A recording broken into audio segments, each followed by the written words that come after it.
ነው እንዴ? ጤነኛ ነው አብርሃም፣ በቃ ጤነኛ ነው፣ ሰላም ነው። ስለዚህ አይፈልግሽም። ቢያንስ በእግዚአብሔር ለ2 ደቂቃ ወይም ደግሞ ለ1 ሰዓት ቢያንስ አብርሃምን ከኔ ጋር አገናኘው። ምክንያቱም እንደ አንድ ሴት አንድ ነገር አንተ ቢገባ ለ1 ሰከንድ ካሁን በኋላ ከአብርሃም ጋር አትሆኝም። ለ1 ሰዓት ለ1 ሰከንድ አትሆኝም። አብርሃምን አታዩም። ይቅርታ በቃ በእግዚአብሔር ምን አጥፍቼብህ ነው በዚህ ልክ ግን ኤፍሬም እኔ ላይ እንደዚህ ጨካኝ የምትሆነው? በእግዚአብሔር ምንም መቅለስለስም ሆነ ምንም ሆነ መቅለስለስ አይደለም። እግዚአብሔር እኔ በጣም ከልቤ ነው። ይኸውልህ እኔ ጋር አንተ ጋር የሚያቅለሰልሰኝ ምንም ነገር የለም። የማፈቅረው ሰው ጋር አንተ ጋር ስላለ ነው። ገባ? አንተ ጋር ምንም የሚያቅለሰልሰኝ ነገር የለም። ኤፍሬም አንድ ነገር አንደርስታንድ ካደረግ እሺ፣ በእግዚአብሔር እኔ ካጠፋሁብህ ይቅርታ አድርግልኝ። እሺ፣ ምናልባት ይሄን ያህል አብርሃም ከኔ ጋር እንዳይሆን የምትፈልግበት ምክንያት እኔ ምንም ነገር እንደሆነ ምንም አላጠፋሽም። አብርሃም እና ሩት አንድ ላይ መሆን ስለሚፈልጉ ብቻ ሌላ ነገር አንቺ አትስተሽ እርግጠኛ ነኝ። አብርሃም ደግሞ እንደኔ አይነት ሴት እንደኔ አይነት ብልህ ሴት እንደምታስፈልገው በጣም እርግጠኛ ነኝ። ሩታ ሞኝ ሴት ነች። ሩታ አትገባው ነው። እኔ ሰላም ፋሚሊ እንዴት ናችሁ? ደህና ናችሁ? እኔ ደህና ነኝ። በላችሁበት ሰላማችሁ ዝትረፍ ይበልልኝ። እንግዲህ ተመልሰናል ማሮቼ ውዶቼ።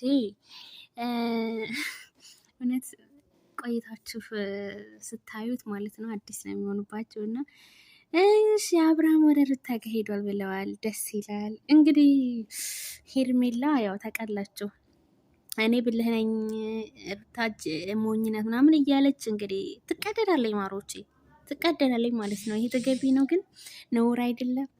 ወደ ሚስቱ ስለሄደ እንደውም ደስ ማለት አለብሽ። እና ደግሞ ርጉዝ ነሽ አይደለም? እንዴት አረገሽ አይባልም።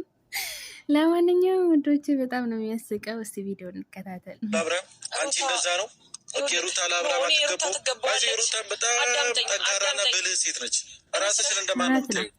ይሄ ራሴን እንደ ራሴ ነው ራስሽን ቆለድሽ። በጣም እንዲህ ሰቀርሹ ኤፍሬም ተቀይሯል ወገን። ስነስርዓት ኖሮች ስነስርዓት ይዘሽ ኤፍሬም ተቀይሯል። ስነስርዓት ይዘሽ ተቀመጪ። ሌላ ችግር ለመፍጠር እንዳሞክሪ። ሌላ ችግር ለመፍጠር ብትሞክሪ ከኔ ጋር ነው ጸብሽ። እኔ ደግሞ እንደዚህ በዋዛ መለቅሽ አይነት ሰው አይደለሁም። ስነስርዓት ይኖርሽ። አብርሃም አጠገብ እደርሳለሁ ብትይ ከኔ ጋር ነው ጸብሽ። ሁለተኛ አብርሃም አጠገብ እንዳደርሽ ላይሽም አልፈለግም። አንቺና አብርሃም ፈጽሞ አብራችሁ ማትሆኑ ሰዎች ናቸው። ስለዚህ ራስሽ ሁለት ብትኖር የሚሻልሽ ነግሬሻለሁ። ለቀሽኝ አውሪኝ። በመጀመሪያ ደረጃ ለቀሽኝ አውሪኝ። አብርሃም አጠገብ እንዳደርሽ ነገርኩሽ። እንዳላይሽ አብርሃም አጠገብ አይዞሽ ጽናቱን ይስጥሽ። እንግዲህ ምንም ማድረግ ሰው ነገር የሰው ነው። አዎ አንቺ ግዴታ የኔ ይሁን ምናምን የምትዩ ነገር ነው የሚያሳስበው። ማለት ለምን የሰውን በሰው ጫማ እኔ ልራመድ ታያለሽ እና ይገባሻል። እሰይ ደግ አደረገ።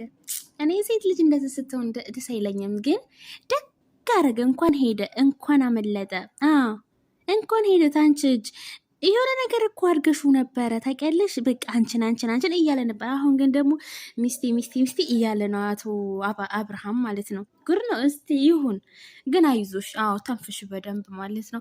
እና ቤተሰብ ላይክ፣ ሼር፣ ሰብስክራይብ እያደረጋችሁ አሁን በትንሹ ነው